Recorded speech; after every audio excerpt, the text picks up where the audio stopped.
Hey guys, tonight we begin with ancient Greek parties. And no, this is not going to be a calm evening of wise men sipping wine and politely nodding at each other. So before you get comfortable, take a moment like the video and subscribe. But only if you genuinely enjoy what I do here. And let me know in the comments where you're tuning in from and what time it is for you. It's always fascinating to see who's joining us from around the world. Now, dim the lights and let's ease into tonight's journey together. You are not going to a party. That would imply joy, spontaneity, and the possibility of leaving early without social consequences. You are going to a symposium, which is a very serious word ancient Greeks used to disguise the fact that a group of grown men planned to drink wine until their opinions became louder than their reasoning. The invitation was carefully worded. It didn't mention alcohol. It mentioned discussion, ideas, friendship, possibly virtue. This is how you know wine will be involved. Food, however, will not. You already ate somewhere else, because dinner is merely the warm-up.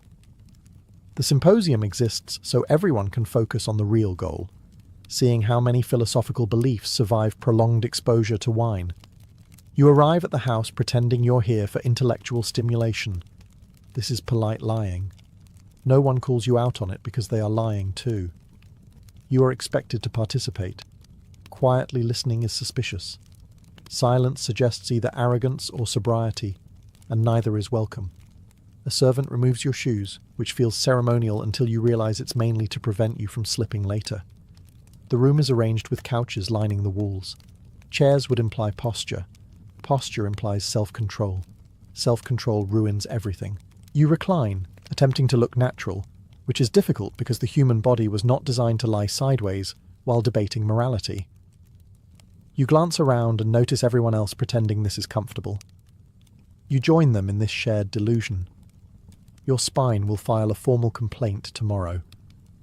The lighting is low, not for romance, but so no one can clearly see each other's expressions once judgment begins to decline.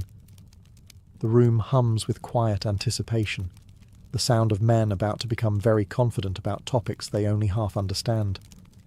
You tell yourself this will be civilized, thoughtful conversation, measured drinking, reasonable conclusions. You make these promises the way people promise they'll just have one cup. Then the wine arrives. It is mixed with water because the Greeks were many things, but suicidal was not one of them. You nod approvingly at the ratio, even though you will absolutely ignore it later. The symposium has officially begun. At this point, reason is still present. It won't stay long, because once everyone starts drinking, the symposium reveals its true purpose. Not to discover truth, but to test how confidently wrong a person can be while reclining. And you are about to participate enthusiastically. The moment you enter the room, you are expected to lie down. Not eventually. Not after a polite pause, immediately. Standing too long suggests uncertainty, and uncertainty is not fashionable at a symposium. Chairs are nowhere to be found. This is intentional. Chairs imply structure. Structure implies limits. Limits are the enemy of whatever tonight is about to become. You choose a couch and recline, trying to make it look natural. It is not natural. The human body was not designed to eat, drink, gesture, and argue about morality while leaning on one elbow like a fainting aristocrat. But everyone else is doing it, so you commit fully. Half reclining is worse than wrong. It's embarrassing. Your left arm goes numb almost immediately. You ignore it. Complaining would suggest weakness, and weakness invites philosophical attacks. You adjust your position slightly, which somehow makes it worse. At this point, you accept that circulation is optional and dignity is already gone. Reclining is not about comfort, it is about equality. When everyone is lying down, no one is towering over anyone else. Power is flattened. Authority becomes conversational. Also, it becomes much easier to spill wine without standing up to fix it. The couches are arranged along the walls, creating a ring of bodies facing inward. This ensures eye contact. Lots of it. You can't hide in the back. Every opinion you express will be witnessed, remembered, and possibly quoted back to you later.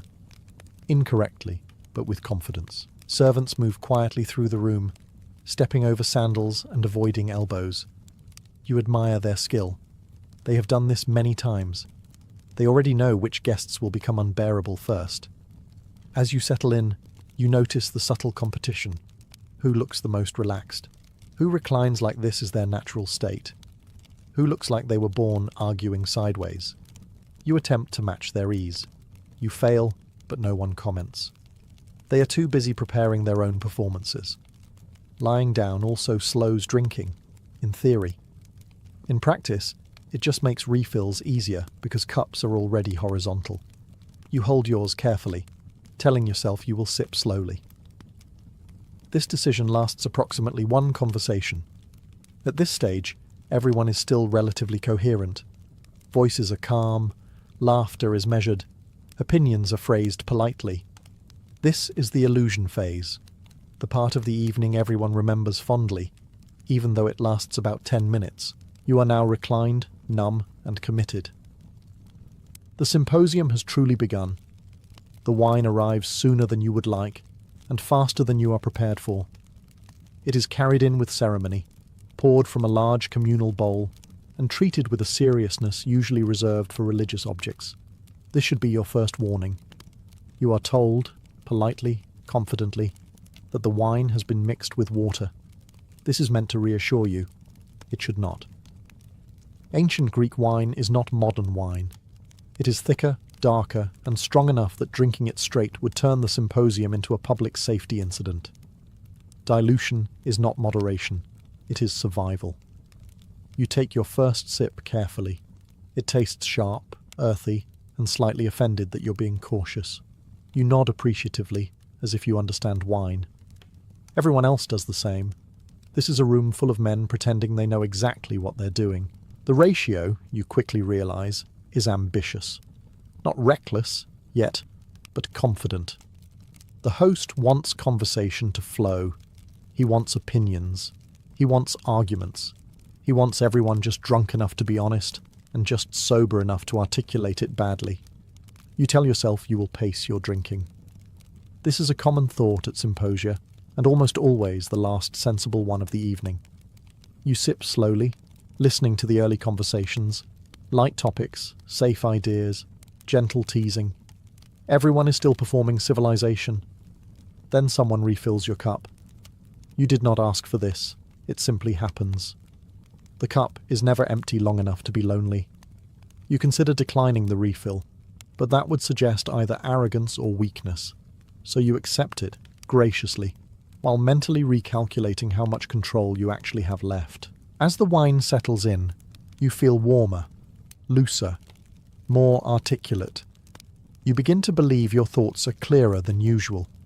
This is incorrect, but the confidence is convincing. You speak a little more. You gesture a little wider. Your voice gains weight, as if every sentence now deserves attention. Around the room, the same transformation is happening. Laughter becomes louder. Interruptions become more frequent. Agreements become enthusiastic. Disagreements become personal. The wine is doing exactly what it was meant to do. You glance at the communal bowl and realize it is already lower than it should be. Someone makes a joke about it. Someone else refills your cup again. You stop counting. At this point, the symposium crosses an invisible threshold. No one announces it. No one acknowledges it, but everyone feels it. The night is no longer being guided by reason. The wine has taken over, politely, efficiently, and with full consent, and you are absolutely sure this is going very well. At some point, someone decides the evening needs structure. This is adorable. In an effort to preserve balance, moderation, and the illusion of control, a symposiarch is appointed. The person responsible for regulating the wine, setting the pace, and preventing the symposium from turning into a philosophical crime scene. This person is chosen either because they are respected, intimidating, or sitting closest to the bowl. None of these qualities will matter. The symposiarch announces the rules. He speaks confidently, as if authority still functions in this room. He explains the wine-to-water ratio, the timing of refills, and the importance of not drinking too much too fast. Everyone nods. These nods mean nothing. They are ceremonial nods, like the kind you give before ignoring instructions entirely. For about 5 minutes, the system works.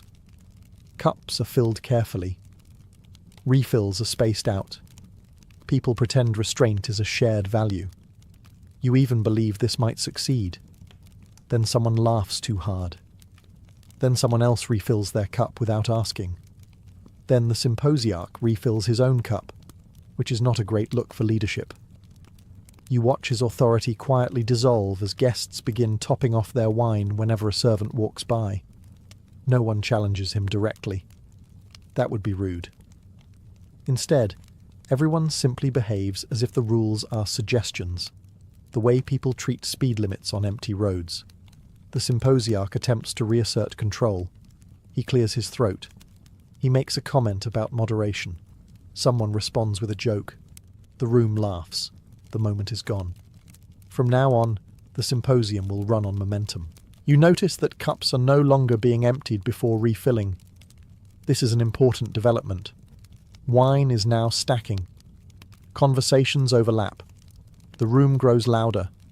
The symposiarch gives up and reclines deeper into his couch, accepting his fate. This is not failure. This is tradition.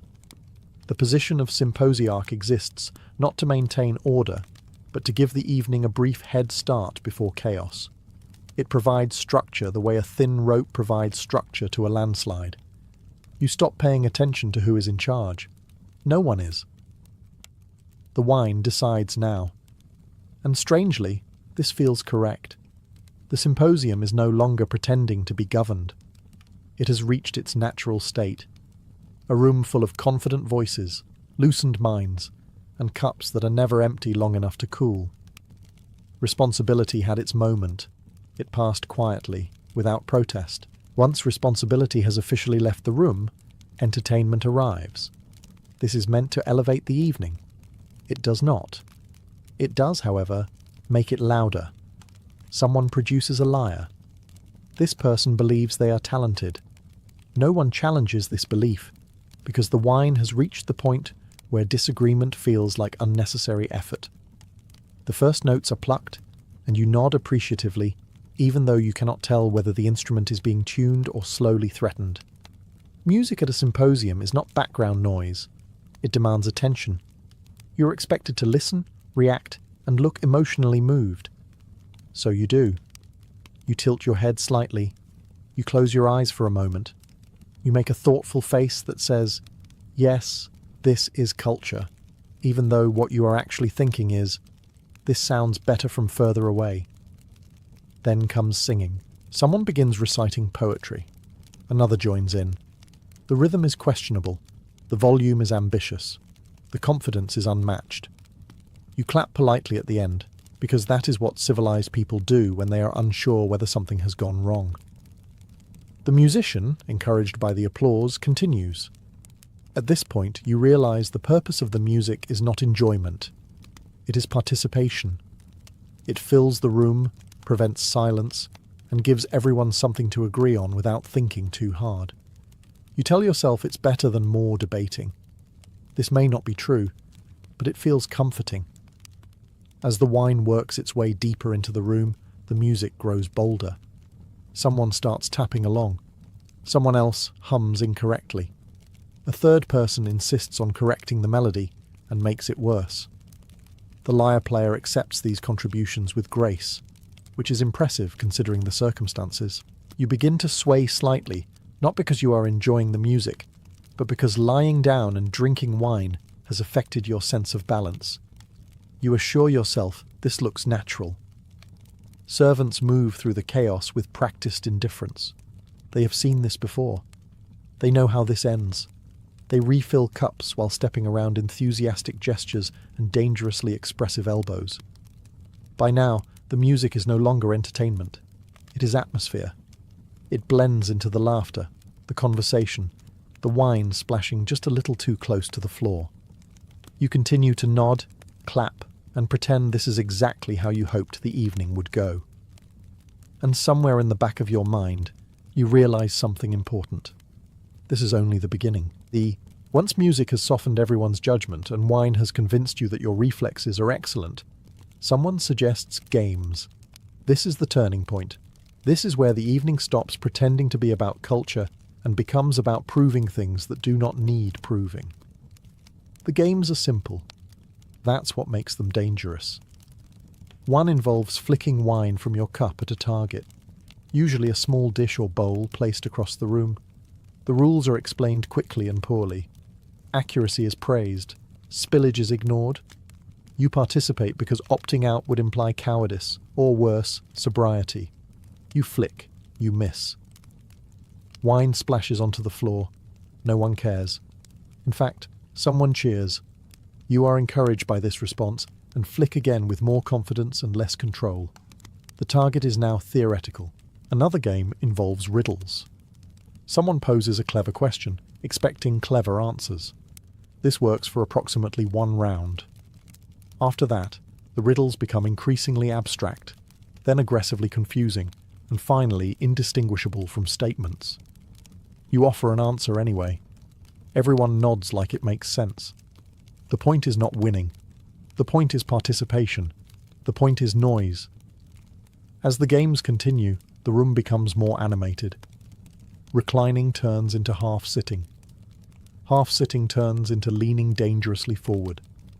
Gestures widen, cups tilt. A couch leg becomes suspiciously wet. You notice that people are laughing before the jokes land. Sometimes there is no joke at all. Laughter arrives anyway, as if summoned. At some point, a competitive spirit emerges. Someone insists on keeping score. This is abandoned almost immediately when no one agrees on the rules or the numbers. Another person claims victory anyway. No one disputes it. Wine is now everywhere. On hands, on clothing, on the floor, on ideas. Servants stop trying to clean and switch to damage control. They have accepted that the symposium has entered its active phase. You feel unusually confident in your abilities. You are convinced your aim has improved. It has not. You flick wine with dramatic flair and knock something over. It makes a sound that suggests it was important. There is a brief pause, then laughter. Encouraging laughter. This is how the games work. They remove restraint, amplify bravado, and gently push everyone toward the edge of decorum, and then over it. You are having fun. You are also absolutely making a fool of yourself. Both things are true. Just when you think the evening has reached its peak of harmless chaos, philosophy arrives. Not politely, not on schedule. It simply barges in, sets itself down between 2 spilled cups, and demands to be taken seriously. Someone clears their throat and announces a topic. It doesn't matter which one. Virtue, justice, love, the good life, the nature of truth. You recognize the words immediately and feel a surge of confidence because you have heard these words before. This convinces you that you are qualified to speak. You begin carefully, forming a thoughtful sentence. It starts well. It ends somewhere else entirely. No one notices. They are too busy preparing their own contributions, which they believe will be more profound. Within moments, the room is full of opinions. Not arguments, opinions. Loud ones. Everyone speaks as if they are discovering ancient wisdom in real time, even though half of it was heard second-hand last week, and the other half was invented during the last refill. You interrupt someone. They interrupt you back. This is not considered rude.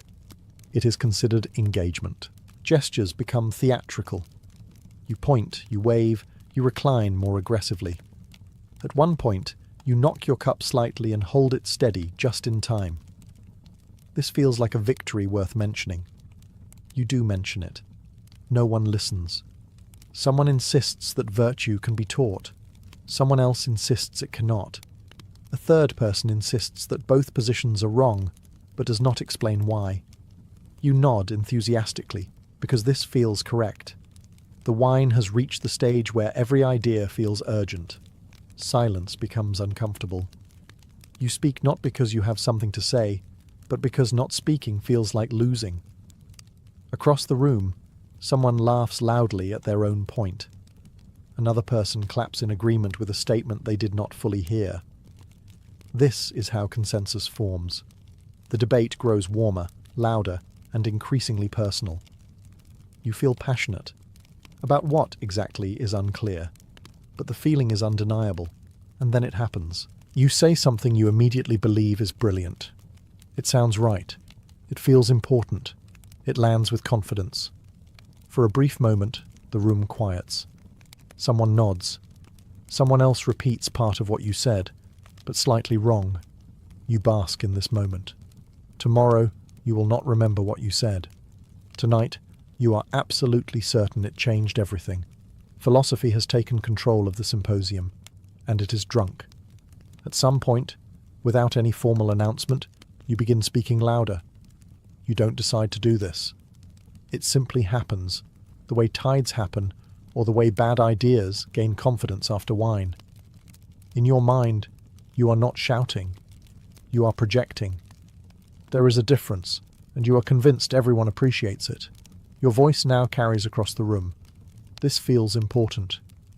You lean forward on the couch, gesturing broadly, as if volume alone can shepherd your thoughts into coherence. It cannot, but the effort is impressive.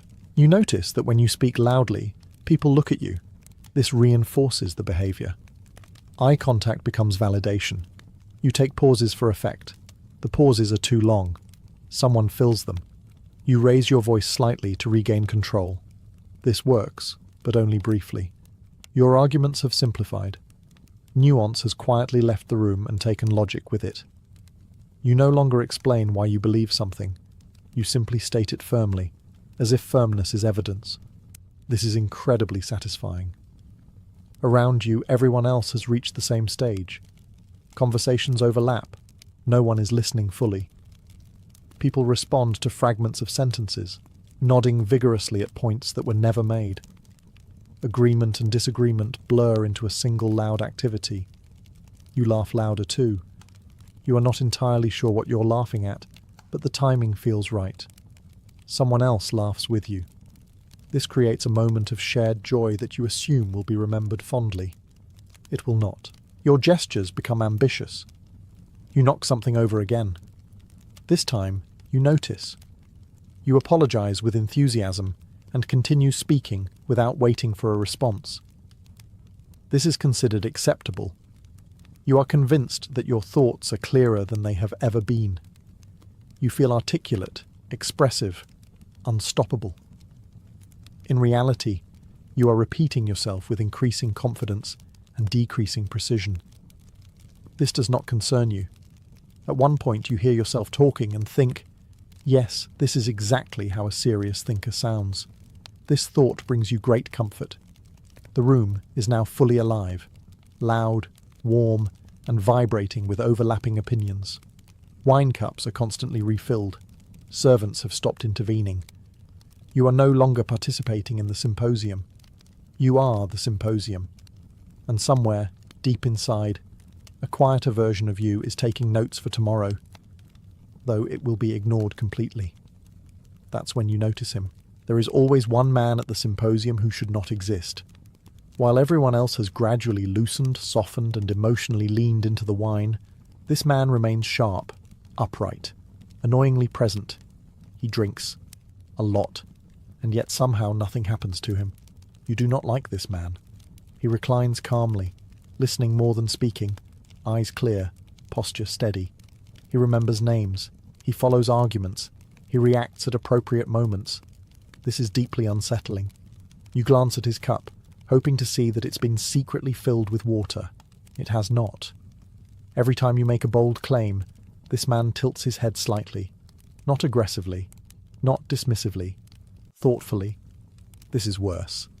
You can't tell if he agrees, disagrees, or is simply cataloguing your mistakes for later use. Someone asks him a question. He answers concisely, clearly, with terrifying coherence. The room quiets for a moment, as if recognizing a predator. You feel the sudden urge to interrupt, Not because you disagree, but because silence feels dangerous. You speak, louder than intended. He looks at you again. This man will remember tonight. While others are repeating themselves, exaggerating stories, and slowly unravelling, he continues engaging with fresh points. You begin to suspect he is not drinking wine the way everyone else is drinking wine. He is drinking it like a tool. This feels unfair. You reassure yourself that no one will remember what you said earlier, that everything spoken here will dissolve by morning into vague impressions and wine-soaked regret. This belief collapses every time he nods, smiles faintly, or responds directly to something you said 10 minutes ago. Accurately. You avoid his gaze. You reposition yourself on the couch, pretending your arm has gone numb again. You laugh loudly at a nearby joke, hoping distraction will save you. It does not. At some point, someone praises this man for his endurance. He shrugs. Modestly. You resent him for this too. The symposium continues around him like a storm, but he remains untouched, a calm centre of memory and clarity. You realise, with a sinking feeling, that tomorrow, when you struggle to recall the evening, this man will recall it for you. In detail, you decide to drink more. This seems like the correct response, because if one person is going to remember everything you said tonight, the least you can do is make sure you don't. At some point in the evening, usually between a particularly confident argument and a poorly aimed gesture, you notice something important by its absence. Respectable women are not here. This is not an oversight. This is policy. The symposium is a male space, designed very carefully to be exactly that. Wives, daughters, and women of good standing remain elsewhere, protected from this spectacle, or perhaps protected from you. The Greeks call this order. You call it convenient because no one you actually have to face tomorrow is present to hear what you are saying tonight. The women who are present fall into very specific categories: musicians, entertainers, courtesans. They are educated, articulate, and far more sober than anyone on the couches. This is not an accident. Someone has to remember how the night actually went. They move through the room with practiced calm, playing instruments, singing, refilling cups, observing. They laugh at the right moments. They listen closely. They make mental notes you will never have access to. You briefly convince yourself that this makes the symposium more philosophical. Fewer distractions, you think. Just men and ideas. This is incorrect.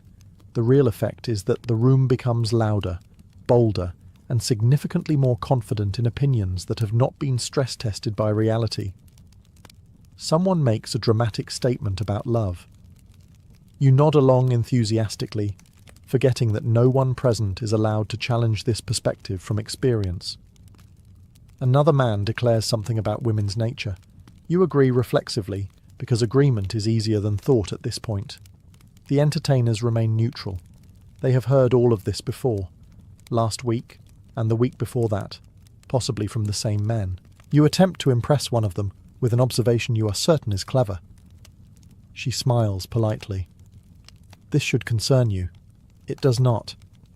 The absence of respectable women creates a strange freedom. No restraint, no witnesses that matter. Opinions grow unchecked. Confidence inflates. The symposium becomes a sealed environment where ideas bounce around without resistance, growing louder and less accurate with every pass. You feel emboldened, safer, less accountable. This, you later realize, is exactly the problem, because a room where only one kind of voice is allowed does not become wiser. It becomes louder, and tonight, volume is winning. By now, the room has changed. You can feel it. The air is thicker, heavier, layered with smoke, wine, sweat, and confidence. Lamps flicker. Shadows stretch along the walls.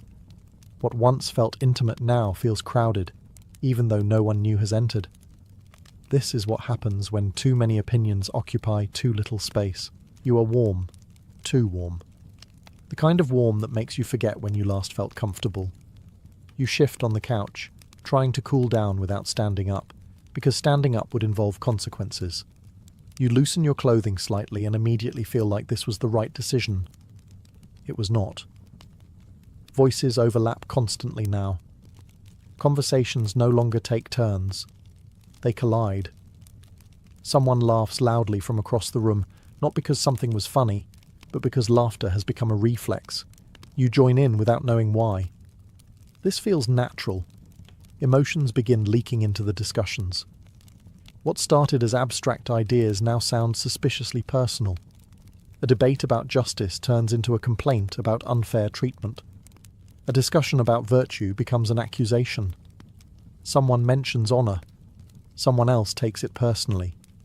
You are not sure why, but you nod. You find yourself reacting faster than you think. Words leave your mouth before they are fully formed. You interrupt someone mid-sentence, then immediately forget what you were going to say. You fill the silence with volume. This seems effective. The heat makes everything feel urgent. Every statement sounds like it matters deeply. You are convinced that if you don't speak now, your thought will disappear forever. This is incorrect, but you speak anyway. Several people speak at once. No one wins. Someone slams a cup down for emphasis. Wine spills. No one cleans it up. That would slow things down. Another person leans forward dramatically, knocking knees with a neighbour. Apologies are exchanged loudly and immediately forgotten. You notice faces are redder now. Eyes are brighter. Movements are sharper. The symposium has reached emotional operating temperature. This is where things are said that will echo quietly later, usually at inconvenient times. You feel alive, engaged, fully present. You also feel a faint sense of danger, like standing too close to a fire you built yourself. The room is no longer just hosting the symposium. The room is the symposium, pulsing, loud, emotional, and one careless sentence away from becoming unforgettable.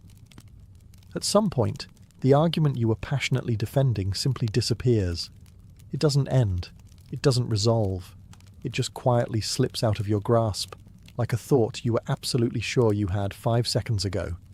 This should alarm you. It does not.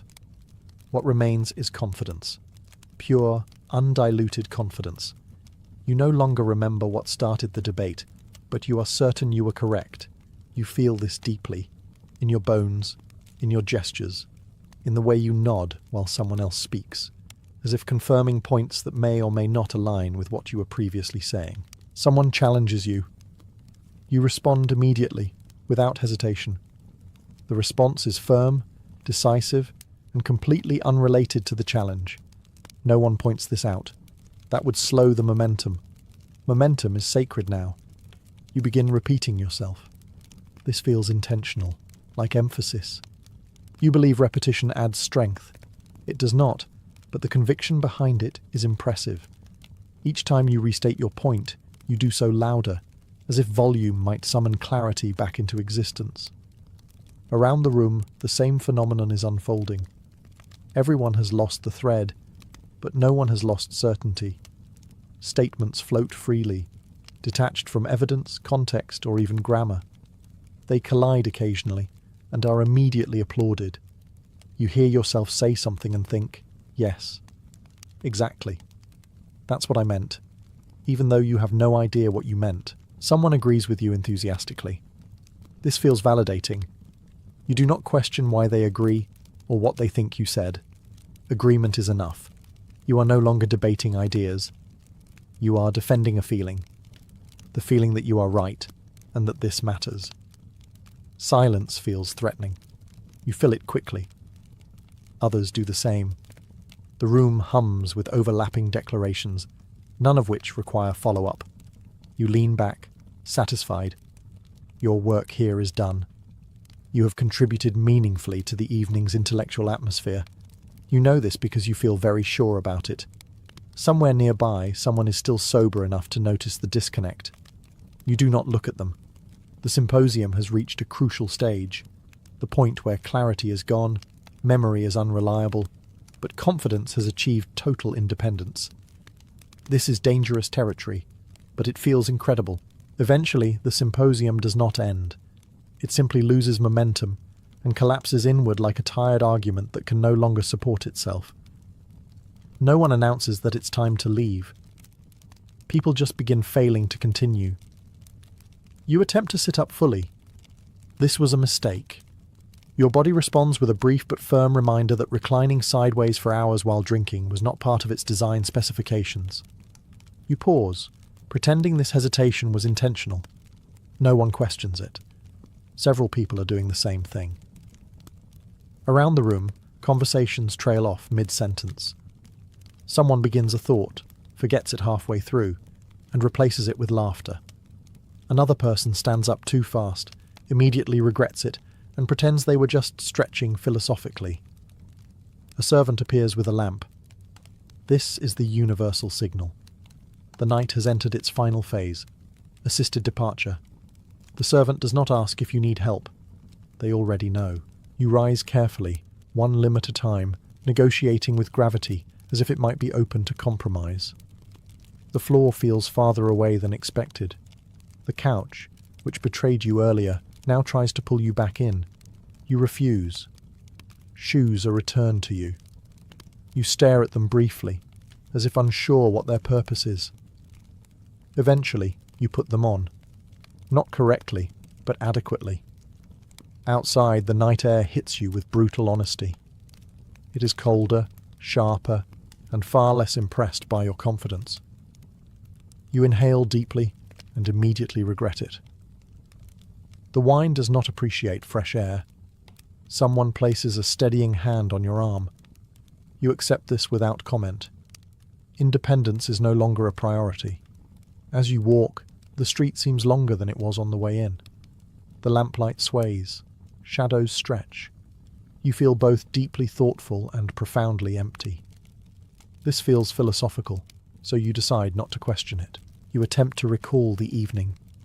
You remember fragments, laughter, strong opinions, the sober man's face, something you said that felt important. The details are gone, but the certainty remains that you were brilliant. Your escort listens patiently as you summarize your own thoughts to yourself out loud. They do not respond. This is kindness. When you finally reach your door, you pause. You feel like something meaningful has happened, something lasting, something worth remembering. You will not remember it. Tomorrow, you will wake with a headache, a dry mouth, and the vague suspicion that you owe someone an apology, though you will not be sure who. Tonight, however, you are convinced the symposium was a success. You survived it, and that, in ancient Greece, counted as participation. Morning arrives with absolutely no regard for what you did the night before. There is no gentle transition, no respectful pause. You wake up as if summoned by an angry god who has reviewed your behaviour and found it disappointing. Your head hurts in a way that feels philosophical. Your mouth is dry, your eyes resist opening, and your body refuses to cooperate without negotiation. You lie still for a moment, hoping this is temporary. It is not. As memory returns, it does so selectively and cruelly. You remember confidence. You remember volume. You remember being absolutely certain you were correct. You do not remember why. Fragments surface. A gesture. A laugh that went on too long. A sentence that began with conviction and ended somewhere unsafe. You replay moments, hoping clarity will arrive, and instead discovering only new layers of regret. You sit up slowly. This feels like a mistake, but you continue anyway. The room tilts slightly, as if offering commentary. You take this as criticism. Now comes the real danger, running into people. Every passerby feels like a potential witness. Did they hear you last night? Did they hear about you last night? You scan faces for recognition, judgment, or worse, amusement. Someone greets you warmly. This does not reassure you. Warmth suggests memory. You attempt to reconstruct the symposium logically. There was wine. There was debate. There was laughter. At some point, you were winning an argument. You are sure of this. The lack of evidence does not trouble you. It simply annoys you. Then you remember him, the sober man, the one who listened, the one who nodded, the one who will remember everything you said, accurately and without mercy. You feel a chill unrelated to the morning air. You consider avoiding him indefinitely. Throughout the day, ordinary tasks feel heavier. Conversations feel louder. Every sound feels personal. You promise yourself you will never drink that much again. This promise feels sincere and will last until the next invitation. By evening, the worst of the discomfort fades, leaving behind a familiar sense of resignation.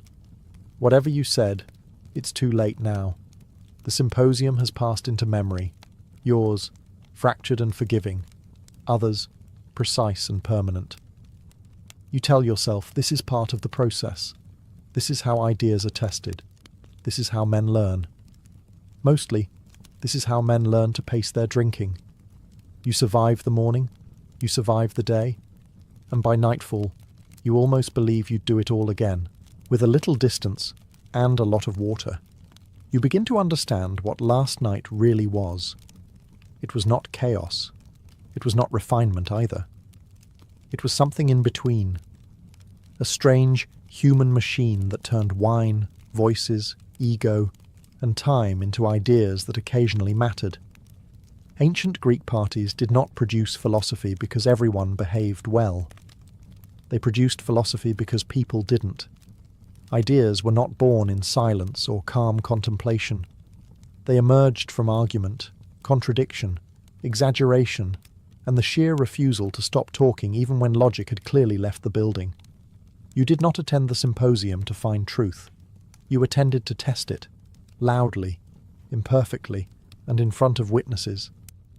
You threw thoughts into the room the way others threw wine, carelessly, enthusiastically, and with very little concern for clean-up. Most of what was said last night will never matter. It will dissolve into jokes, retellings, and second-hand embarrassment. But a few fragments, a question, a challenge, a contradiction, will linger. Someone will remember them. Someone will revisit them sober. Someone will write them down later, minus the slurring and confidence.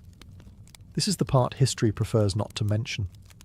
The great ideas of ancient Greece did not emerge fully formed from serene minds. They were hammered out in rooms like this, smoky, loud, uncomfortable rooms where men reclined awkwardly, drank too much, interrupted each other, and mistook confidence for insight until insight occasionally appeared by accident. You were not attending a party. You were participating in a social engine. The symposium was a place where hierarchy softened, restraint loosened, and voices collided without a clear winner. It allowed people to say the wrong thing loudly enough for someone else to correct it later. That correction, not the original speech, is what survived. From nights like this came philosophy, politics, theatre, and art. Not because the environment was ideal, but because it was human. Messy, emotional, flawed, repetitive, loud. So when you imagine ancient Greek parties, do not picture calm men in white robes nodding thoughtfully.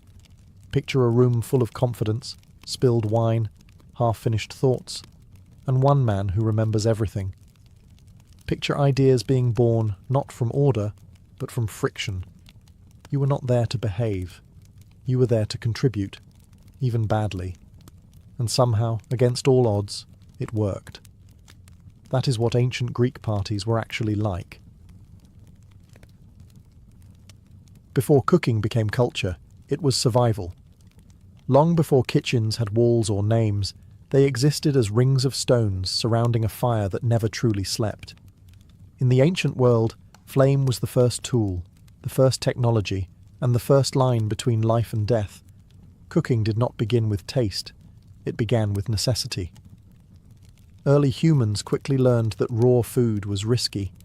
Meat spoiled fast, roots were hard to digest, and parasites were an invisible threat. Fire changed all of that. Heat softened tough fibers, killed disease, and released energy trapped inside plants and flesh. A roasted animal was not just safer to eat, it fed more people for longer. In this sense, cooking was humanity's earliest form of efficiency. These first meals were simple but deliberate, Meat was skewered on sharpened sticks or laid directly on hot stones. Tubers were buried in ash to cook slowly underground. Nothing was wasted. Bones were cracked for marrow. Fat dripped into the fire and flavoured everything around it. Smoke clung to hair, skin, and clothing, becoming the scent of daily life.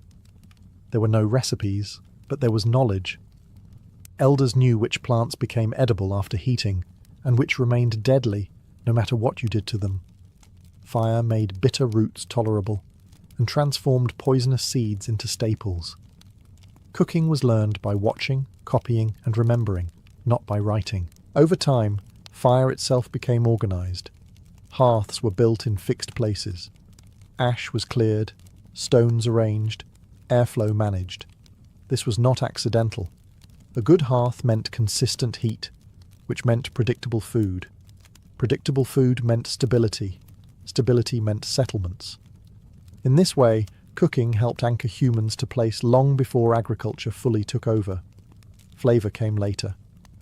At first, there was only heat, smoke, and time. But even then, preferences formed. Some foods tasted better roasted than boiled. Some meats were sweeter when cooked slowly. These small observations were the ancestors of cuisine. The birth of cooking was not glamorous. It was smoky, messy, and dangerous. Burns were common. Fires spread. But every cooked meal quietly rewired the human body and brain, allowing more energy, larger communities, and longer lives. Before cooking was art, before it was tradition, before it was pleasure, it was fire, patience, and hunger working together. As fire became controlled, cooking became contained. In ancient Mesopotamia, one of the world's earliest urban civilizations, this shift took a decisive form: clay. The invention of pottery changed ancient kitchens forever. Food was no longer just roasted or scorched. It could now be simmered, mixed, and transformed slowly over time. Mesopotamian kitchens revolved around clay pots set directly into hearths. These vessels allowed for boiling and stewing, methods perfectly suited to a land shaped by rivers, grain, and livestock. Barley, wheat, onions, garlic, and lentils formed the backbone of daily meals. Meat was a luxury, stretched thin by cooking it in broths that could feed many mouths at once. What makes Mesopotamian cooking extraordinary is that it was written down. On clay tablets pressed with cuneiform script, scribes recorded some of the oldest known recipes in human history. These were not poetic descriptions, but practical instructions: quantities, steps, and ingredients. Cooking had officially entered the realm of knowledge worth preserving. The stews themselves were complex. They combined meat with leeks, herbs, fermented sauces, and fats. Some recipes included milk, beer, or blood as thickeners. Flavour came from balance rather than spice heat. Salty, sour, and earthy notes layered together in ways that feel surprisingly modern. These meals were not cooked in isolation. Kitchens were social spaces, especially in larger households and temples. Women, servants, and enslaved workers prepared food in large quantities, feeding families, labourers, and gods alike. Offerings to deities were cooked with the same care as meals for humans, reinforcing the idea that food connected the divine and the everyday. Technology quietly supported all of this. Ovens made from clay and brick allowed for bread baking, while covered pots controlled evaporation and heat. Lids mattered, timing mattered, experience mattered. A good cook was valued not just for taste, but for consistency. Mesopotamian cooking shows us something crucial. Once food could be contained, it could be planned. Meals could be richer, more filling, and more reliable. Cooking was no longer just about surviving the day. It was about sustaining a society. From smoky fires to bubbling stews, the ancient kitchen had taken its first true shape. In ancient Egypt, cooking followed the river. The Nile did not just flood fields and feed crops. It set the rhythm of daily meals. When the waters rose and fell, they dictated what could be grown, stored, and eaten. Egyptian cooking was deeply practical, built around abundance when nature allowed and restraint when it did not. Bread was the foundation of nearly every meal.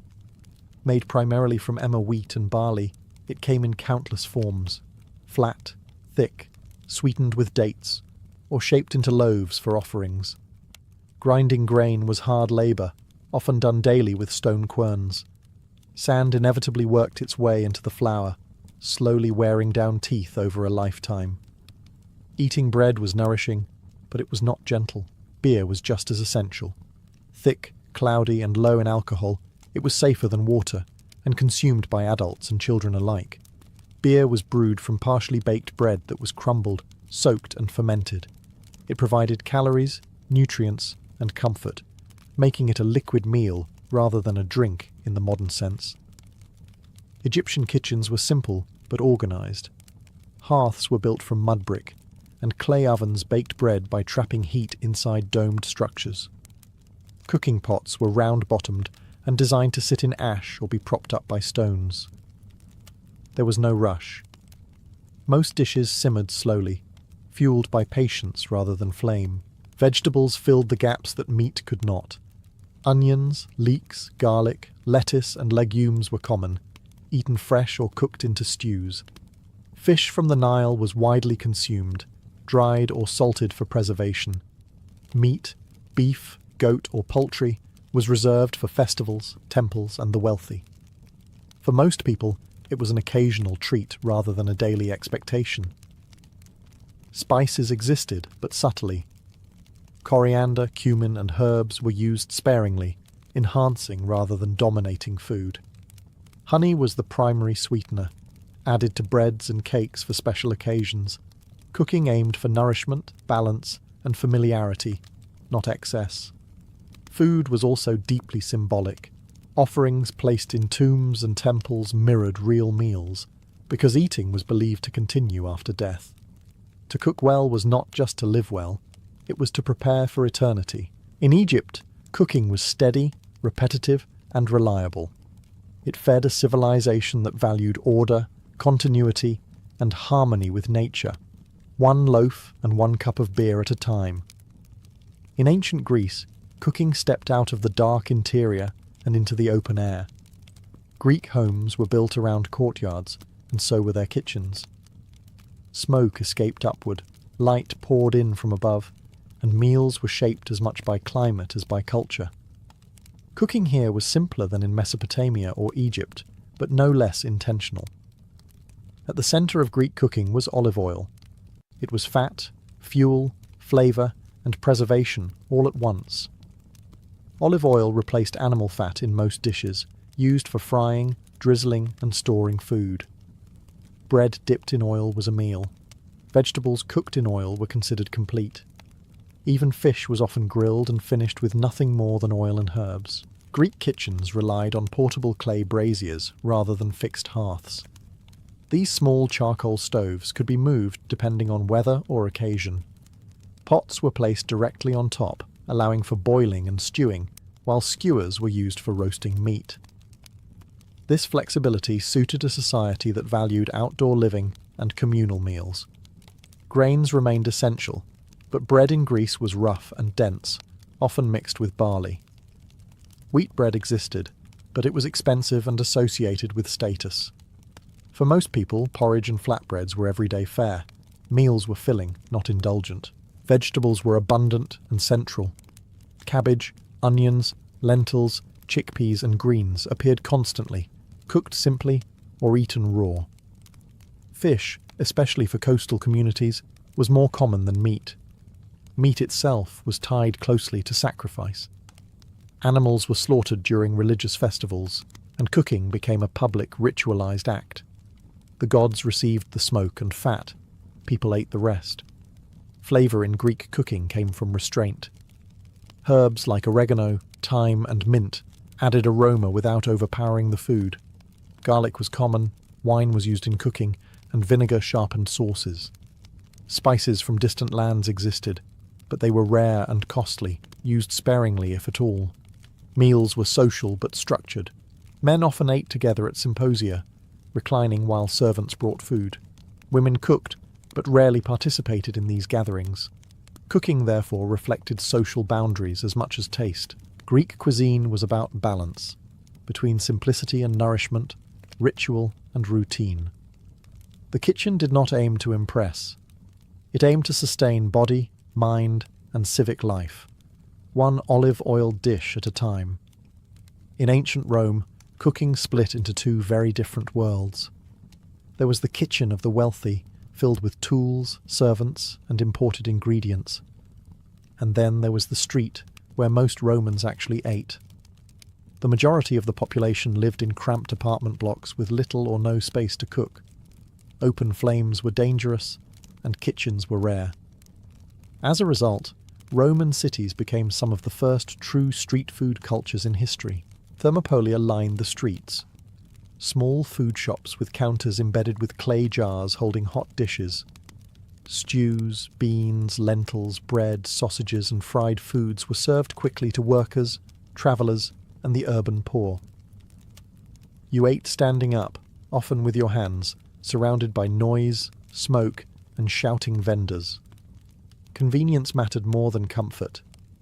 For those who could cook at home, Roman kitchens were functional but smoky. Hearths burned wood or charcoal, and bronze or iron cookware handled intense heat. Romans roasted, boiled, fried, and baked with confidence. Bread ovens existed both privately and publicly, producing loaves on an industrial scale for cities of hundreds of thousands. The defining feature of Roman cooking was sauce, especially garum. Made from fermented fish guts left to rot in the sun, garum was intensely salty, pungent, and unavoidable. It was added to nearly everything, from meat to vegetables to wine. To Roman tastes, it was not disgusting, it was essential. Roman cuisine was also global. The empire pulled ingredients from across Europe, North Africa, and the Near East. Pepper came from India, dates from the desert, wine from Gaul and Spain. Wealthy households competed through extravagance, serving exotic animals, stuffed dormice, and elaborate multi-course meals designed to impress guests as much as feed them. Cooking in elite Roman homes was a performance. Professional cooks oversaw teams of slaves, timing dishes precisely to match conversation and spectacle. Recipes recorded by writers like Apicius focused on excess, complexity, and novelty, food as status. Yet beneath the luxury, the average Roman meal remained humble. Bread, olives, beans, and watered wine. Meat was occasional. Hunger was common. Cooking reflected the inequalities of empire. In Rome, food was everywhere, in kitchens, on streets, in temples, and at banquets. Cooking had become not just survival or tradition, but identity, power, and display. In the world of the Aztec Empire, cooking began not with fire alone, but with stone. The foundation of daily food was maize, and maize could not be eaten raw. It had to be transformed through nixtamalization, soaking dried corn in an alkaline solution made from lime or ash. This process softened the kernels, released nutrients, and turned maize into something that could sustain an empire. This was not accidental chemistry. It was inherited knowledge, refined over centuries. Without nixtamalization, corn causes malnutrition. With it, maize becomes complete. Every Aztec kitchen depended on this quiet but brilliant technique. Once prepared, the corn was ground by hand on a metate, a flat stone used with a heavy grinding tool. This was exhausting, daily labour, usually done by women before dawn. The result was masa, a soft dough that became tortillas, tamales, and countless other foods. Cooking began early because hunger waited for no one. Aztec hearths were simple, usually 3 stones supporting a clay comal, a flat griddle heated over fire. Tortillas were cooked quickly, flipped by hand, eaten fresh. They were not side dishes. They were plates, spoons, and staples all at once. Everything was wrapped in them. Beans, squash, chilies, tomatoes, and herbs filled out meals. Meat was rare. Turkey, dog, fish, or insects appeared occasionally, but most people ate plant-based diets by necessity, not ideology. Chilies provided heat, flavour, and preservation. Meals were spicy, smoky, and deeply aromatic. One of the most important drinks was chocolate. Made from cacao beans, ground and mixed with water, chili and spices, it was bitter, foamy and cold. Chocolate was not a dessert. It was ritual, currency and status. Only elites drank it freely. For everyone else, it was sacred and rare. Cooking in the Aztec world was inseparable from religion. Fire was alive. Food offerings fed gods. Meals followed calendars, rituals, and cosmic cycles. Even everyday cooking carried spiritual weight. Technology was subtle but effective. No metal cookware existed, yet the system worked. Stone, clay, fire, and timing replaced iron and steel. Efficiency came from tradition, not tools. Aztec cooking was labor-intensive, repetitive, and essential. Every tortilla was the result of hours of preparation. Every meal reminded people that survival depended on knowledge passed hand to hand, generation to generation. Here, cooking was not luxury or display. It was discipline and devotion made edible. In ancient China, cooking evolved toward efficiency, balance, and control. Unlike cultures that relied heavily on roasting and open flames, Chinese kitchens favored methods that conserved fuel and maximized nutrition. This was not philosophical at first. It was practical. Wood was valuable, populations were dense, and cooking had to be fast, repeatable, and reliable. The hearth was compact, often built low to the ground, with openings designed to channel heat precisely. From this came one of the most influential cooking tools in history, the wok. Thin metal walls heated quickly, allowing food to cook in seconds rather than minutes. Stir-frying was not about speed for convenience. It was about survival in a resource-conscious world. Cutting mattered as much as cooking.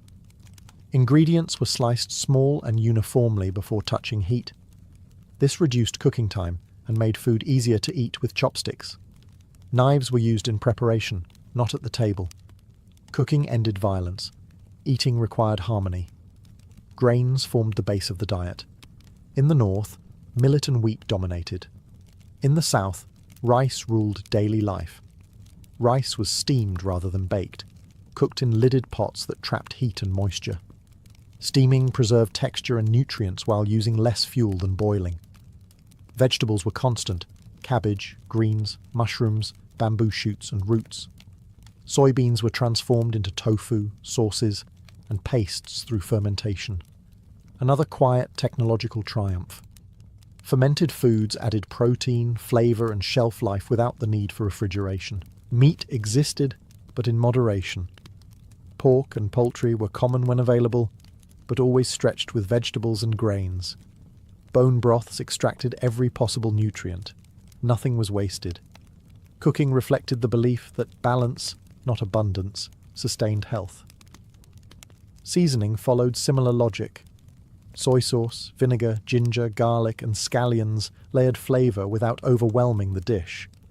Spices were used deliberately, not excessively. The goal was harmony between salty, sour, bitter, sweet, and savory, an idea that would later be formalized, but was already practiced instinctively. Chinese cooking was also deeply tied to medicine. Food was categorized by its effect on the body: warming, cooling, drying, or moistening. What you cooked depended on the season, your health, and your age. The kitchen was an extension of preventative care. In ancient China, cooking was not spectacle. It was mastery through restraint.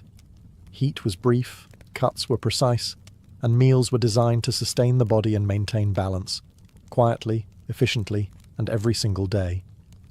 In ancient India, cooking was shaped by climate, belief, and an early mastery of flavor. Unlike many ancient cuisines that relied on subtle seasoning, Indian cooking embraced complexity early on. Heat, aroma, and spice were not afterthoughts. They were the foundation of the kitchen.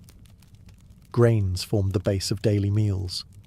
Wheat dominated the north, shaped into flatbreads cooked on hot griddles. Rice ruled the south, boiled or steamed to accompany stews and vegetables. These staples were filling but intentionally plain, designed to carry stronger flavors layered on top. What truly distinguished Indian cooking was its use of spices. Turmeric, cumin, coriander, mustard seed, ginger, and black pepper were not used randomly. They were toasted, ground, and combined with purpose. Spices preserved food in hot climates, aided digestion, and added depth without relying on meat. Cooking here was chemistry guided by experience. Fire was controlled but constant. Clay hearths burned wood or dried dung, producing steady heat ideal for slow cooking. Pots were thick-walled, designed to simmer lentils, vegetables and grains into nourishing stews. These dishes could cook unattended, freeing time for work and ritual. Meat consumption varied widely. In many regions, it was limited or avoided altogether due to religious beliefs. The cow, especially, became sacred, shaping diets around dairy rather than slaughter. Milk was transformed into yogurt, butter, and clarified ghee, which became one of the most important cooking fats. Ghee added richness, stability, and flavour, and it burned cleanly in hot pans. Vegetarian cooking thrived not as restriction, but as innovation. Lentils and legumes provided protein. Vegetables were cooked in countless ways: fried, stewed, spiced, or fermented. Meals were balanced across textures and flavours, offering satisfaction without excess. Cooking was deeply ritualised. Meals followed rules of purity and timing. Certain foods were eaten at certain times of day. Hands were washed. Pots were cleaned meticulously. Eating was not casual. It was a controlled act tied to health and spirituality. Ancient Indian kitchens also understood the body. Food was classified according to its effects: heating or cooling, heavy or light. Cooking was preventative medicine, meant to keep the body in equilibrium rather than react to illness. In India, cooking was not just about feeding the body. It was about aligning the body with environment, belief, and balance. Every spice, every method, served a purpose far beyond taste, sustaining life in both physical and spiritual form. Across the ancient world, kitchens looked radically different, yet they solved the same problem in remarkably clever ways. Whether built from stone, clay, or earth, the hearth was always the heart of daily life. Cooking was not a background task. It was constant labour, repeated every day, shaping bodies, schedules, and societies. Ancient cooking reveals how deeply humans adapted to their environments. In river valleys, stews stretched grains and meat. In dry climates, spices preserved food and aided digestion. In forests and plains, roasting and smoking protected against spoilage. Every technique emerged from necessity, not comfort. Technology played a quiet but decisive role. Clay pots allowed simmering. Flat stones became griddles. Fermentation turned perishable ingredients into stable staples. None of these required advanced tools, only observation, patience, and repetition. Innovation did not always look like progress. Often, it looked like refinement. Cooking also exposed inequality. Elites ate variety and spectacle. Common people ate what sustained them. Street food fed cities. Temple kitchens fed gods. The same fire cooked both survival meals and luxury banquets, depending on who controlled the ingredients. Gender and labour were inseparable from the kitchen. In many cultures, women bore the daily burden of preparation, grinding grain, tending fires, carrying water, cleaning pots. Cooking demanded time, strength, and endurance. Meals were not effortless. They were earned. Food carried meaning beyond nutrition. Offerings honoured deities. Certain foods marked festivals, status, or purity. What you ate, and how, reflected identity. Cooking defined belonging as much as language or dress. Despite the hardship, ancient cooking was efficient. Nothing was wasted. Bones became broth. Ash became fertilizer. Leftovers became tomorrow's meal. Modern abundance often hides this wisdom, but ancient kitchens ran on precision and restraint. Perhaps most striking is how familiar these meals still feel. Bread, stews, sauces, flatbreads, fermented foods. These are not relics. They are foundations still present today. Modern kitchens owe more to ancient ones than we often realise. Cooking in the ancient world was slow, smoky, and demanding. But it was also intelligent, adaptable, and deeply human. Every meal represented centuries of accumulated knowledge passed hand to hand. Long before written science or modern technology, ancient cooks solved the most important problem of all: how to turn nature into nourishment day after day with whatever tools were available. Nikola Tesla was born in 1856 during a violent lightning storm in a small village of the Austrian Empire. According to family legend, thunder cracked the sky at the exact moment of his birth, prompting a midwife to declare the child a child of darkness. His mother answered calmly, "No, a child of light." It was a poetic exaggeration, but one that would follow Tesla for the rest of his life. From an early age, Tesla's mind behaved differently. He did not imagine ideas vaguely, he saw them fully formed. As a child, he suffered from powerful visual hallucinations, sudden flashes of light accompanied by images so real they blended with the physical world. These episodes were frightening, but they also trained his mind to operate internally. To cope, Tesla learned to visualize objects deliberately, rotating them in his head, testing them mentally, correcting flaws before anything was ever built. This ability would later become his greatest strength. Tesla grew up surrounded by language, discipline, and expectation. His father, a Serbian Orthodox priest, wanted him to become a man of letters, not machines. His mother, though illiterate, was a gifted inventor in her own right, crafting household tools and mechanical aids from nothing but intuition. Tesla later credited her with giving him his inventive spark, even if she never wrote a word. As a boy, Tesla was obsessive. He memorized entire books, performed mental calculations for entertainment, and developed a compulsive relationship with patterns and repetition. He was physically frail, but mentally relentless. Sleep came in short bursts. His thoughts never stopped moving. Illness nearly ended his life during his teenage years. Bedridden with cholera, Tesla hovered near death for months. In a desperate moment, his father promised that if Tesla survived, he would allow him to study engineering. Tesla recovered and never forgot the bargain. From that point on, his life narrowed toward one goal: mastery of electricity. Even as a student, Tesla struggled with authority. He worked obsessively, then rebelled. He dazzled professors, then disappointed them. His brilliance was undeniable, but so was his difficulty fitting into normal systems.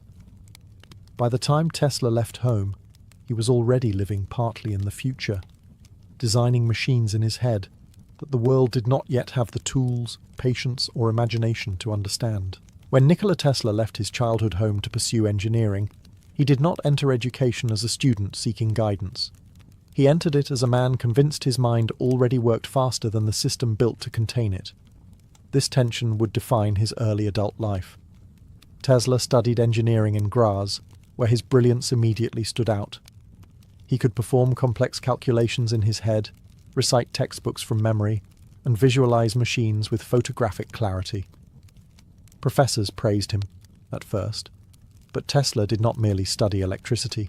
He obsessed over it. He worked from early morning until late night, sleeping only a few hours, pushing himself with a discipline that bordered on self-destruction. It was during these years that Tesla became fixated on alternating current. Direct current, the dominant system at the time, frustrated him. It wasted energy, required constant intervention, and felt inelegant. Tesla believed electricity should flow naturally, rhythmically, like breath. Alternating current, he was convinced, was the future, even when his instructors dismissed the idea as impractical or dangerous. Conflict followed. Tesla openly challenged professors, correcting them publicly, and refusing to abandon ideas he believed were right. What began as admiration turned into concern. His workload became erratic. Periods of extreme productivity were followed by collapse. Gambling crept in, first as distraction, then as compulsion. He lost his scholarship. His academic path fractured. Tesla never completed his degree. For most people, this would have been the end of the story. Proof that talent without discipline leads nowhere. But Tesla was not finished. He drifted across Europe, working briefly as an engineer, repairing equipment, studying machinery, and refining his ideas internally. He was poor, often hungry, but mentally alive. Then came the moment that crystallized everything. While walking with a friend in a park, reciting poetry, Tesla suddenly stopped. In a flash of insight, he saw the rotating magnetic field, the key to making alternating current motors work efficiently. He drew diagrams in the dirt with a stick, explaining a system that did not yet exist in physical form, but was complete in his mind. This was how Tesla worked. He did not tinker blindly. He waited for clarity, then acted with certainty, but certainty did not pay rent. Europe had no room for a man who challenged authority, rejected convention, and refused compromise. Tesla realized that if his ideas were to survive, he would need a different stage. That stage lay across the ocean, in a country powered by ambition, speed, and electrical wires still waiting to be built. When Nikola Tesla arrived in New York City in 1884, he carried little more than a letter of introduction, a few poems, and an unwavering belief in his ideas. The city itself was already buzzing with electricity, but not the kind Tesla believed in. America was wired for direct current, and its most powerful advocate was Thomas Edison. Tesla initially worked for Edison, repairing generators and solving technical problems others could not. He impressed his superiors quickly. When machines failed, Tesla fixed them.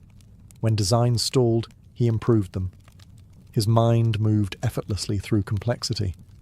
But admiration did not equal respect. Edison believed in trial and error, in brute force experimentation. Tesla believed in precision, theory, and mental design. The two men could not have been more different. Edison famously distrusted alternating current, dismissing it as dangerous and impractical. Tesla saw direct current as inefficient and limiting. What began as professional disagreement soon became ideological war. Tesla claimed Edison promised him a substantial bonus for improving his machines, a promise Edison later laughed off as a joke. Whether miscommunication or deception, the result was the same. Tesla quit, humiliated and broke. What followed was brutal. Tesla dug ditches to survive. The man who envisioned the future of electricity now laboured with a shovel, earning daily wages to bury cables he believed were obsolete. Yet even in the dirt, Tesla did not abandon his ideas. He waited. His opportunity came when investors recognized the potential of his alternating current system. Tesla finally gained the resources to build and demonstrate his motor. When it worked flawlessly. Smooth, efficient, and scalable, it proved everything Tesla had claimed. This ignited the so-called War of the Currents. Edison launched a public fear campaign, electrocuting animals to portray alternating current as deadly. Tesla responded not with theatrics, but with demonstrations of control. He allowed electricity to pass through his own body, lighting lamps without wires, showing the public that alternating current could be harnessed safely. The battle was not just technical. It was about power, reputation, and who would shape the modern world.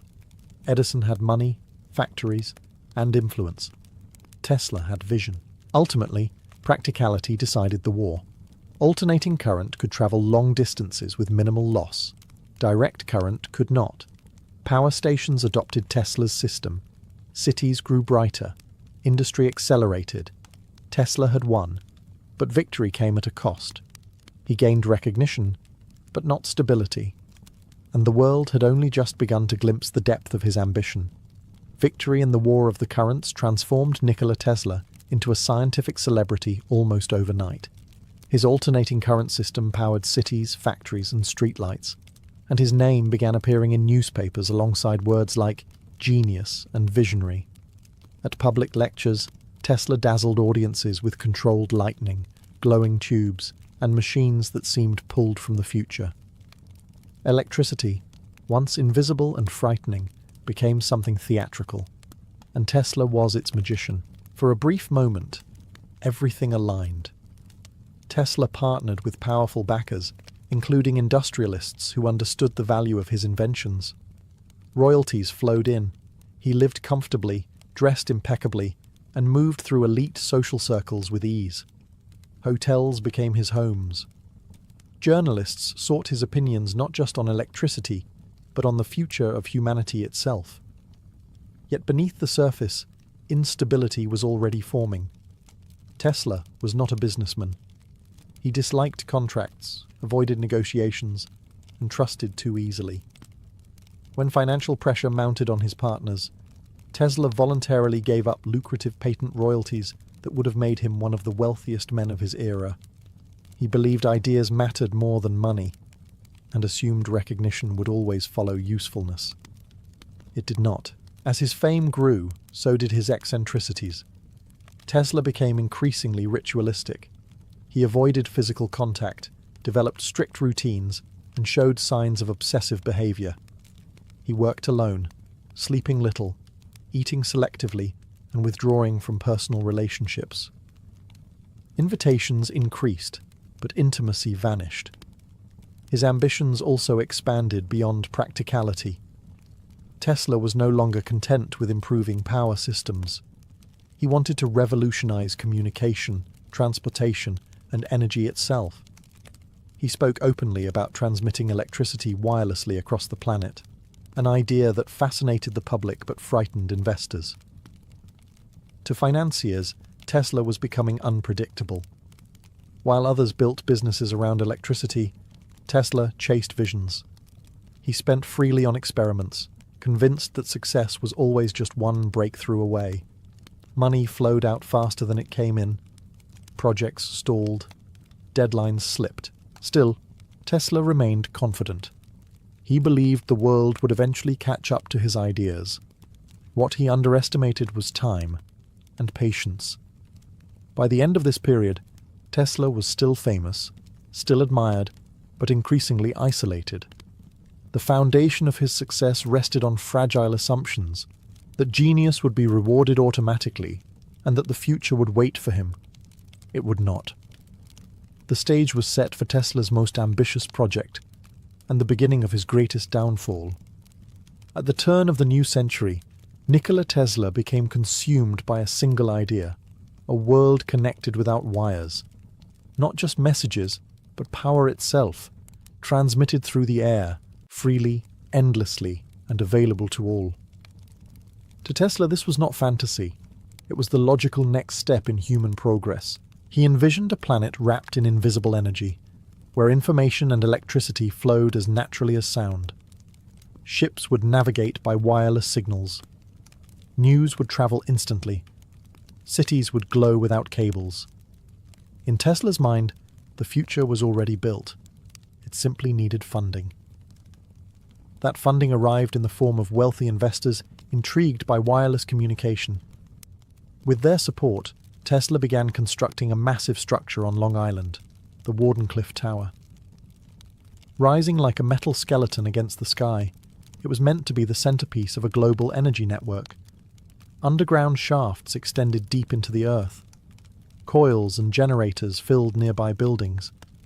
Everything about the project was oversized, experimental, and expensive.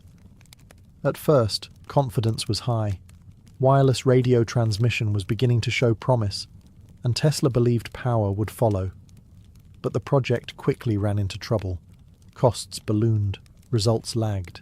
Investors grew uneasy. The core problem was not technical alone, it was philosophical. Tesla wanted to give energy away, his backers wanted profit. When they realized Tesla's system could not easily be monetized or controlled, enthusiasm turned to suspicion. Funding slowed, then stopped.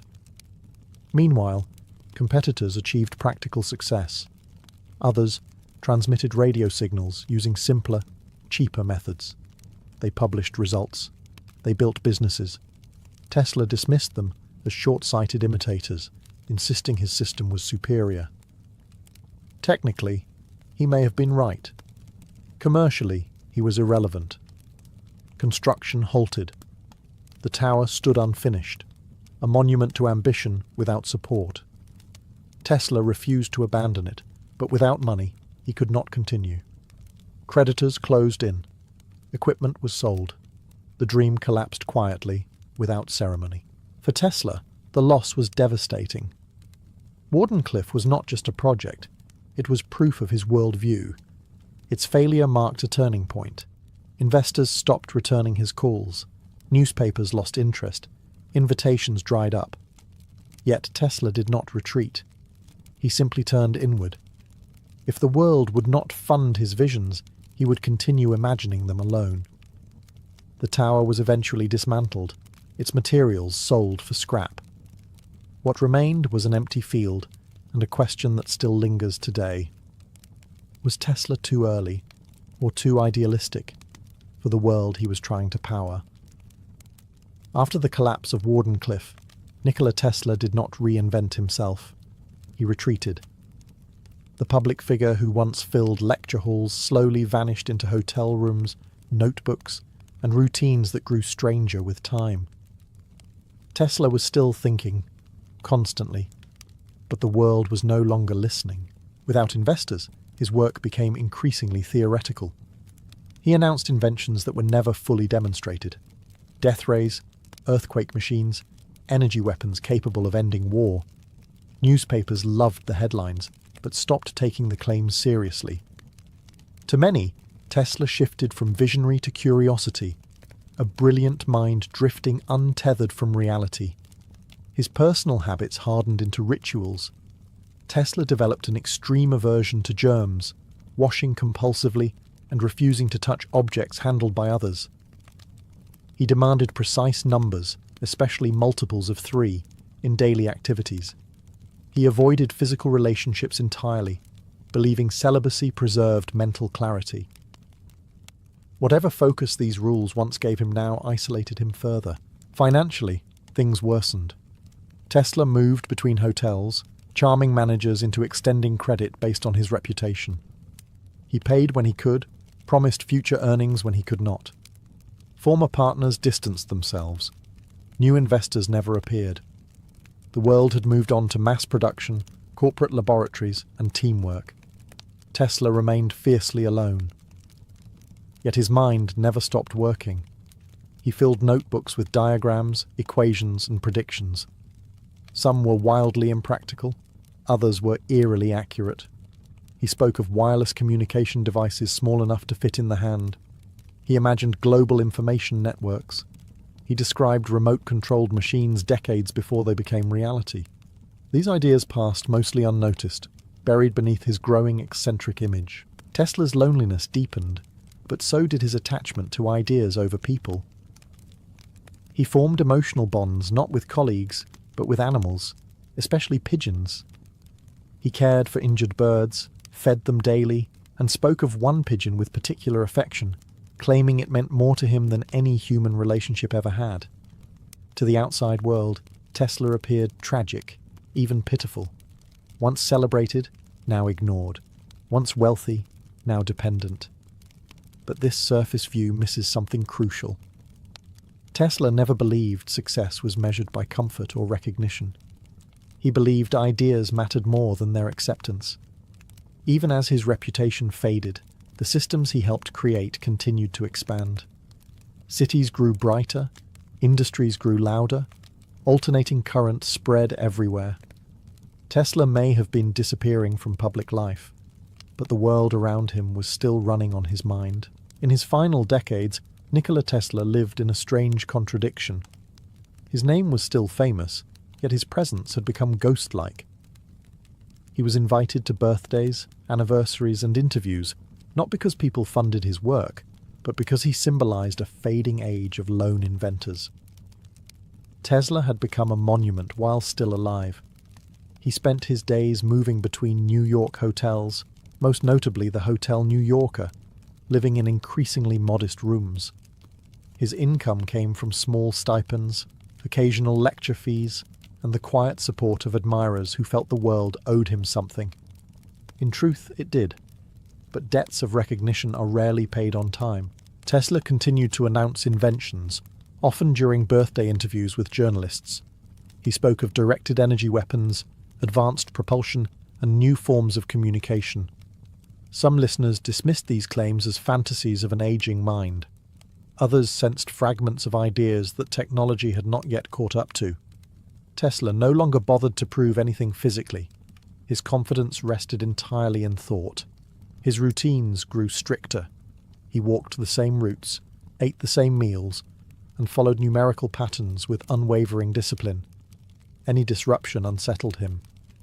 These habits, once tools for focus, now served as walls between him and the world. Visitors described him as polite, articulate, and distant, always speaking from a place slightly removed from the present. Yet moments of clarity still pierced the isolation. Tesla was fully aware that others were being credited for inventions he had imagined decades earlier. He watched radio, remote control, and electrical infrastructure evolve into exactly what he had predicted. There was no bitterness in this realization, only quiet acceptance. Tesla believed truth did not need applause to exist. As his health declined, his body weakened, but his mind remained sharp.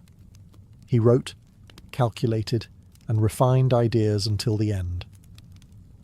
In January of 1943, Tesla died alone in his hotel room. There was no crowd, no laboratory, no dramatic final experiment, just silence. Within days, government officials seized his papers, fearing what they might contain. Myths exploded instantly. Had Tesla built secret weapons? Had he discovered forces too powerful to reveal?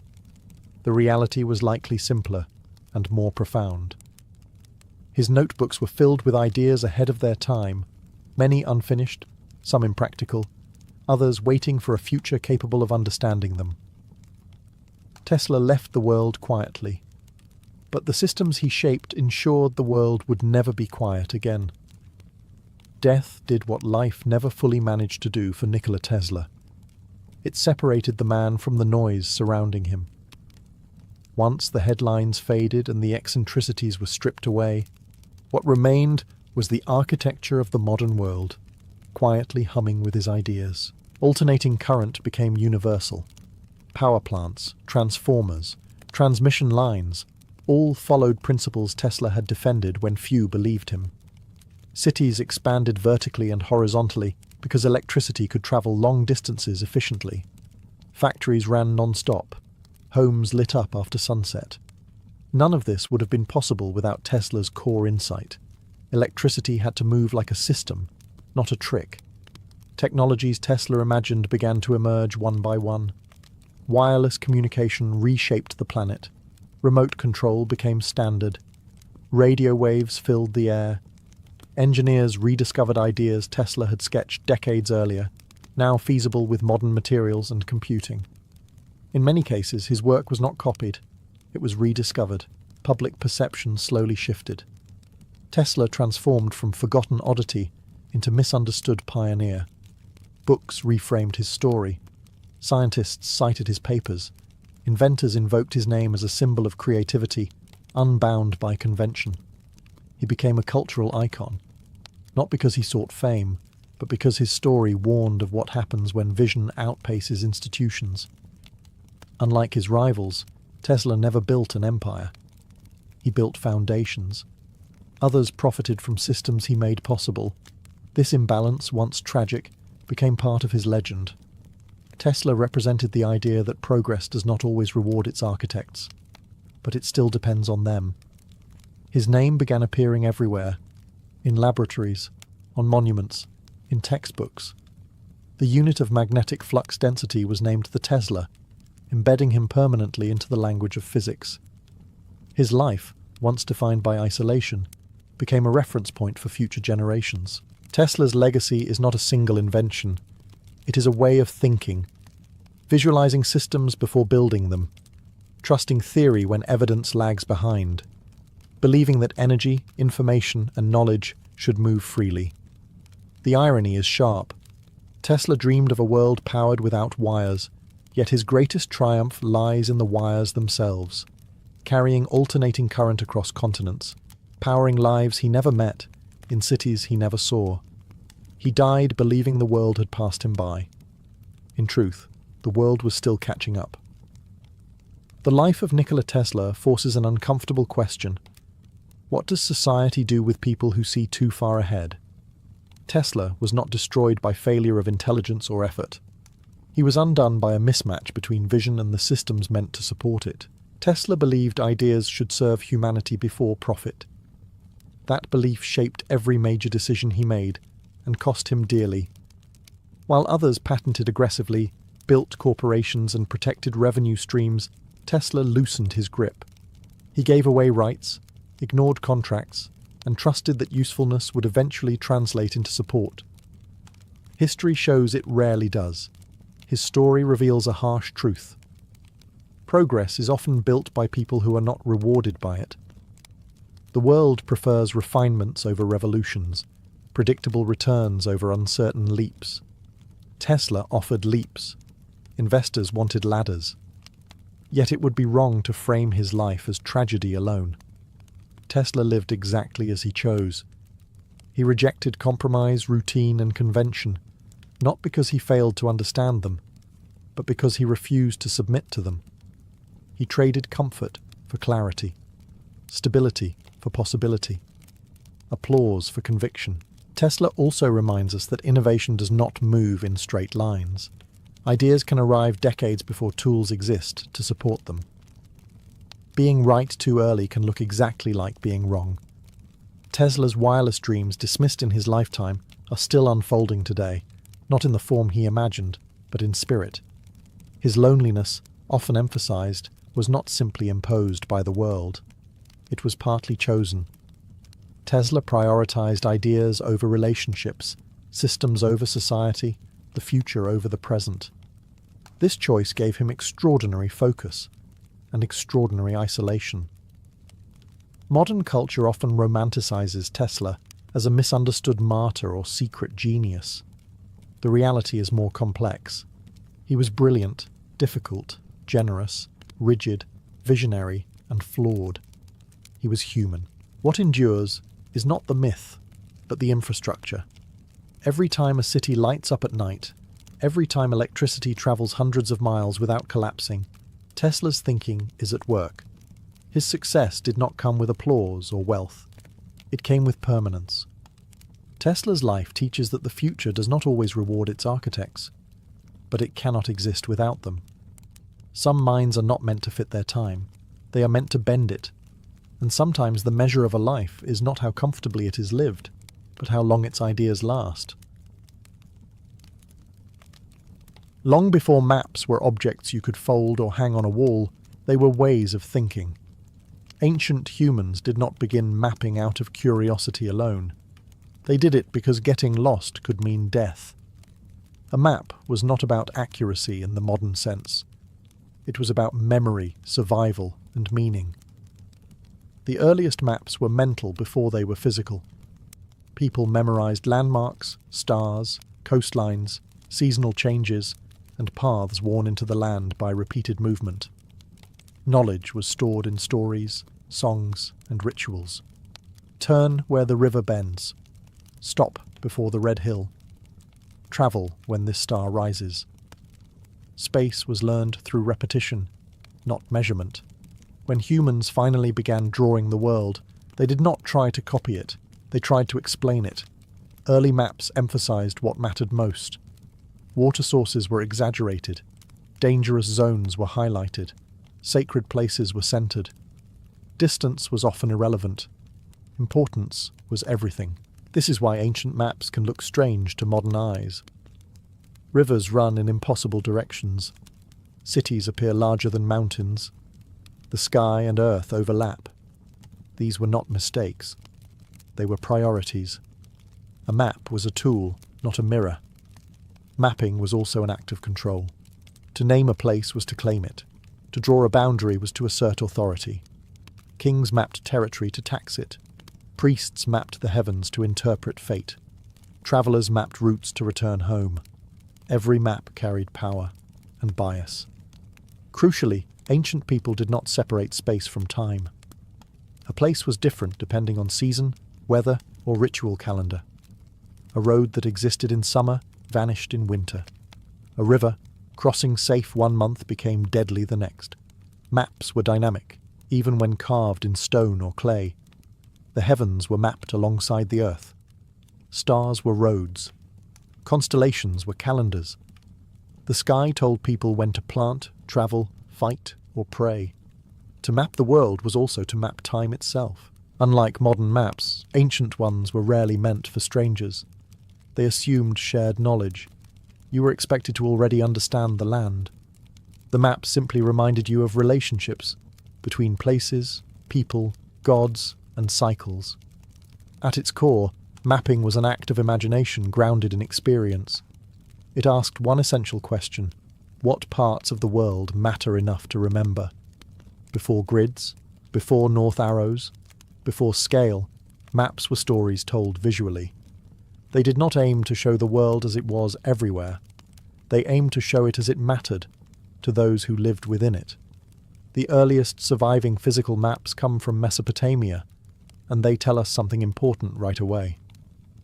Mapping began in cities, not wilderness. When humans settled permanently, space became something to organize, divide, tax, and defend. The map was born alongside bureaucracy. Mesopotamian maps were not drawn on paper. They were pressed into clay tablets, using the same cuneiform script used for laws, accounts, and prayers. This already tells us how maps were understood. They were records, official objects, part of administration, not art. Most Mesopotamian maps were small-scale and highly selective. They showed irrigation canals, field boundaries, city districts, and property lines. These were practical documents meant to resolve disputes, allocate land, and manage resources in a landscape shaped by rivers that flooded unpredictably. When the land shifted, the map mattered. But Mesopotamia also produced something far more ambitious: maps of the entire world as they understood it. The most famous example is a Babylonian world map, often called the Imago Mundi. On it, the city of Babylon sits firmly at the centre. Surrounding it is a circular river, representing the known world, enclosed by a cosmic ocean. Beyond that lie triangular regions labelled as distant, dangerous, or unknown. This was not ignorance, it was world view. To the Babylonians, the world was ordered around cultural and cosmic importance, not physical distance. Babylon was central because it was central to meaning, power, and divine favour. The map reflected hierarchy, not exploration. Text and image worked together. Written labels explained what drawings alone could not. Mountains were not drawn realistically. They were symbols. Rivers were straightened. Scale was irrelevant. What mattered was relationship. This city controls this canal. This land belongs to this god. This border marks authority. Mesopotamian maps also blurred geography and mythology. The edge of the world was not just far away. It was where monsters lived, where the normal order broke down. Mapping the unknown meant acknowledging danger, not erasing it. Importantly, these maps were not meant for travellers. They were meant for officials, priests, and rulers. Navigation still relied on experience and oral knowledge. The map's role was conceptual. It defined how the world was structured, not how to walk through it. In Mesopotamia, mapping was an extension of governance and belief. To draw the world in clay was to say, this is how reality is arranged, and this is where you stand within it. In ancient Egypt, maps were born from repetition. The land itself forced precision. Every year, the Nile flooded, erased boundaries, and then retreated, leaving behind fertile soil and confusion. Fields vanished. Property lines dissolved. To govern, Egyptians had to redraw the world again and again. This is why Egyptian mapping focused less on exploration and more on measurement. Surveyors, often working for the state or temples, re-established borders after each flood. Using ropes, sight lines, and geometry, they recreated order from chaos. Mapping was an act of restoration, a way to return the land to its proper balance. Egyptian maps were often drawn on papyrus or carved into stone walls. They showed estates, canals, quarries, and roads, not in perspective, but in plan. Objects were flattened and symbolized. A temple was not shown as it looked, but as it functioned. A canal was a line of control, not a scenic feature. Orientation mattered. South was often placed at the top of the map, reflecting the upstream direction of the Nile. North, associated with chaos and foreign lands, fell below.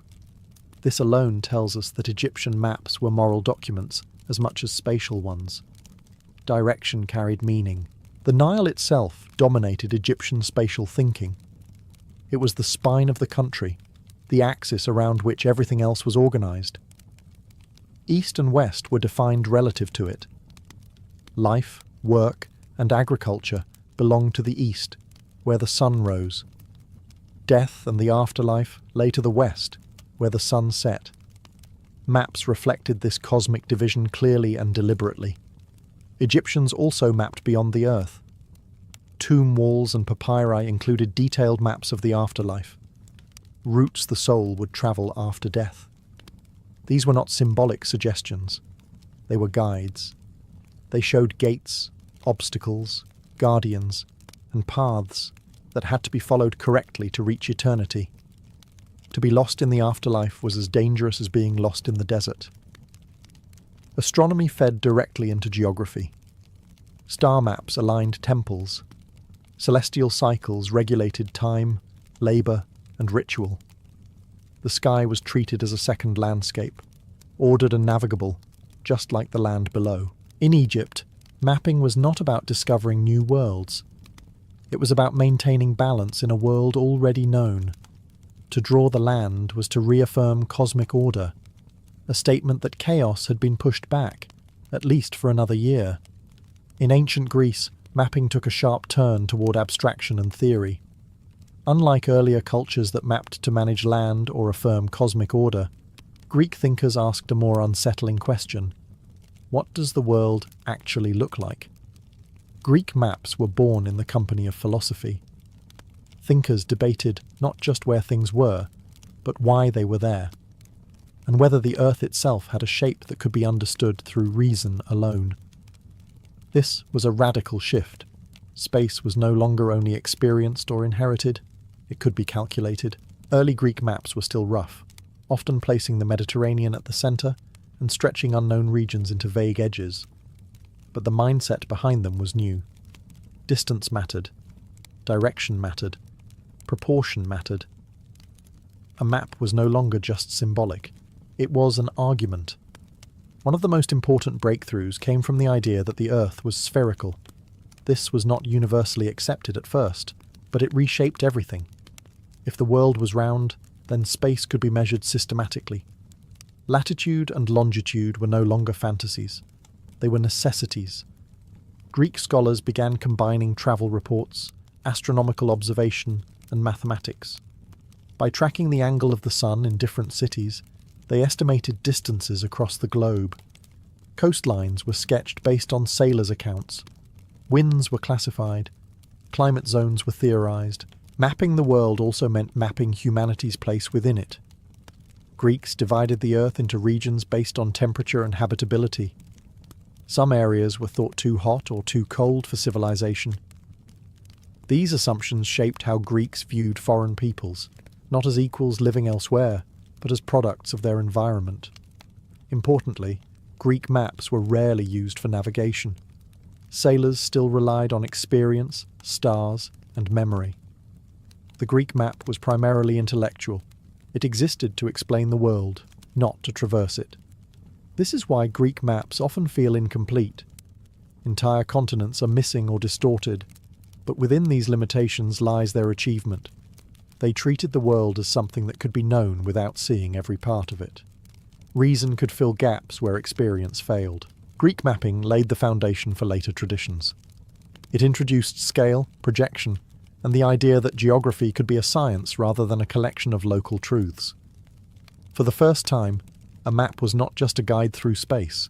It was a theory about reality itself, drawn with lines, angles, and confidence that the universe followed rules humans could understand. If Greek maps were theories, Roman maps were tools. In the Roman Empire, mapping was stripped of philosophy and rebuilt for control. Rome did not need to know what the world looked like from above. It needed to know how fast an army could march through it. Roman mapping focused on movement, not shape. Roads mattered more than coastlines. Distances mattered more than proportions. A Roman map was less a picture of space and more a schedule laid flat. The most famous example is the Tabula Peutingeriana, a long, narrow road map showing the empire stretched horizontally like a ribbon. Cities appear as dots. Roads run in straight lines. Seas are compressed. Mountains barely exist. To modern eyes, it looks absurd. To a Roman official, it was perfect. This map answered practical questions. How far is it from Rome to Alexandria? Where are the stopping points? How many days of travel? Where can horses be changed? Where are inns, garrisons, and supply depots? Geography became logistics. Roman surveyors were highly skilled. Using tools like the groma and chorobates, they laid out roads with astonishing precision, often in straight lines that still define modern landscapes. These measurements fed into maps used by administrators, tax collectors, and military planners. Mapping was inseparable from governance. Unlike earlier cultures, Rome mapped aggressively outward. Conquest demanded documentation. Provinces were recorded, borders marked, resources noted. A place that was not mapped was not fully Roman. To draw a road through land was to claim it permanently. Roman maps also reinforced hierarchy. Rome itself was the fixed reference point. Distances were measured from the capital. All roads, literally and symbolically, led there. The map did not show the empire as equal regions. It showed a system radiating from power. Interestingly, Romans showed little interest in mapping the unknown. Beyond the borders lay barbarians, chaos, and irrelevance. The map ended where control ended. Unlike Greek curiosity or Mesopotamian cosmology, Roman mapping was confident enough to ignore what it could not dominate. For travellers, these maps were rarely carried physically. Knowledge was transmitted orally, or through written itineraries listing towns and distances. The map existed behind the scenes, shaping infrastructure rather than guiding individuals. Roman mapping turned space into an extension of authority. Roads became veins, cities became nodes, distance became predictable. Through maps, Rome did not just move through the world, it organized it, standardized it, and held it together with ink, stone, and discipline. Across the vast Pacific, in cultures with no writing system and no paper maps, navigation reached a level of sophistication that still astonishes modern sailors. In the islands of Polynesia, mapping was not something you looked at. It was something you learned, memorized, and felt. Polynesian navigators crossed thousands of miles of open ocean long before compasses or sextants. They did not rely on written charts aboard their canoes. Instead, they carried maps in their minds, built from stars, waves, winds, birds, and memory. The ocean itself was the map. What outsiders later called stick charts were teaching tools, not travel guides. Made from thin sticks tied together with fibre, these charts represented wave patterns, island positions, and ocean swells. Curved sticks showed how waves bent and reflected around land masses. Shells or knots marked islands. But these objects were never taken to sea. They were studied on land, then left behind. To a Polynesian navigator, the ocean was structured. Swells moved in predictable rhythms. Different wave systems intersected and created recognizable patterns. Islands disrupted these patterns in subtle ways that could be sensed through the motion of the canoe. Navigation was tactile. You felt where you were. Stars were equally important. The night sky was divided into paths, with specific stars rising and setting in known directions. A journey was planned as a sequence of star bearings, adjusted as the night progressed. When clouds obscured the sky, navigators turned to wind direction, cloud shapes, seabirds, and even the colour of the water. This knowledge was sacred and restricted. Navigation was taught through long apprenticeships, often within families. Mistakes were fatal. There was no margin for error in the open ocean. Mapping, therefore, was not abstract. It was embodied skill, Time and space were inseparable. A route was not just a direction, but a duration. You knew where you were by how long you had been travelling under certain conditions. Memory replaced measurement. Experience replaced instruments. European explorers initially dismissed Polynesian navigation as primitive luck. Only later did researchers realise how systematic it was. Polynesians were not guessing. They were reading a complex, dynamic map written into the natural world itself. These maps challenge modern assumptions. They show that accurate spatial understanding does not require paper, numbers, or scale. It requires attention, training, and deep integration with environment. In Polynesia, the map was not an object. It was a relationship between navigator and ocean, sky and canoe, past journeys and present motion. Space was not drawn. It was lived. While the Mediterranean world debated geometry and empire, ancient Asia developed mapping traditions shaped by administration, philosophy, and cosmic order. In both ancient China and ancient India, maps were less about exploration and more about harmony, aligning human space with moral and natural law. In China, mapping emerged from governance. As early states expanded, rulers needed to know where roads, rivers, farmlands, and borders lay. Maps were drawn on silk, bamboo, and wood, often accompanied by detailed written descriptions. Accuracy mattered, but not in isolation. A good map also reflected order. Rivers flowed properly. Mountains stood where they should. Space mirrored hierarchy. Chinese maps often used grid systems long before they appeared elsewhere. This allowed distances to be measured consistently and regions to be compared. But these grids were not neutral. The capital sat near the centre, reinforcing political gravity.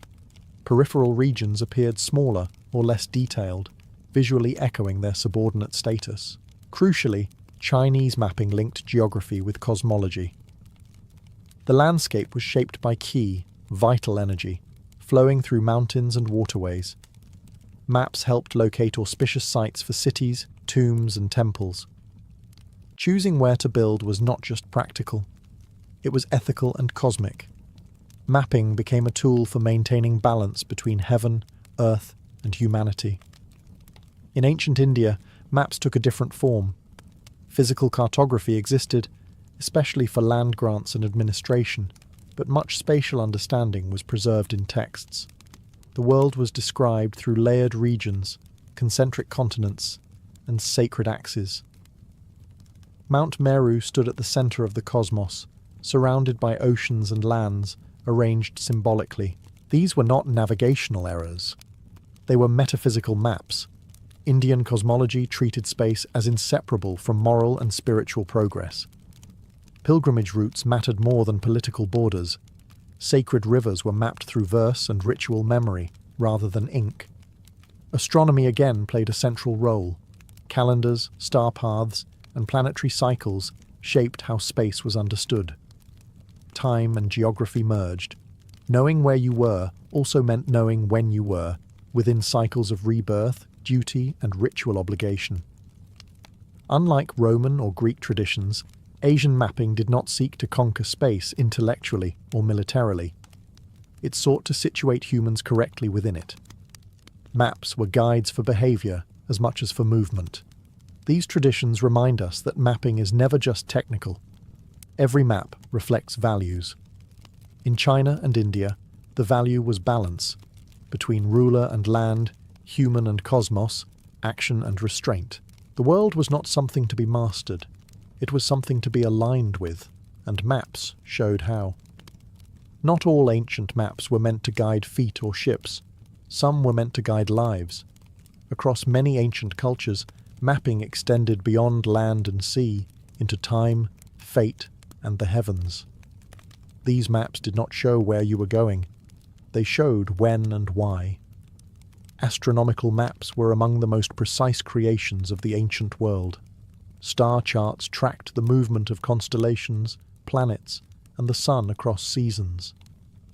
In Mesopotamia, priests mapped the sky to predict omens. In Egypt, stars aligned tombs and temples. In China, Celestial maps mirrored imperial bureaucracy, with heavenly officials watching over earthly ones. Mapping the sky was a way to understand order itself. These maps were deeply practical. Agricultural calendars depended on them. When a star rose at dawn, it signaled planting or harvest. When a constellation disappeared, it warned of floods or drought. Time was not abstract.